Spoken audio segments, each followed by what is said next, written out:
ஓம் ஆறுமுக அரங்கமகா தேசிக சுவாமிகள் திருவடிகள் போற்றி.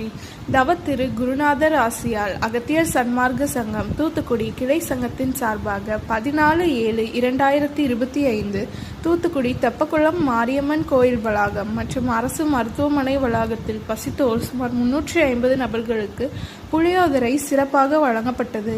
வழங்கியவர்கள் SMA டிரான்ஸ்போர்ட் ஓனர் திரு எஸ் முருகன் மற்றும் இன்று பிறந்த நாள் கொண்டாடும் அவரது புதல்வர் எம் விக்னேஷ்குமார்.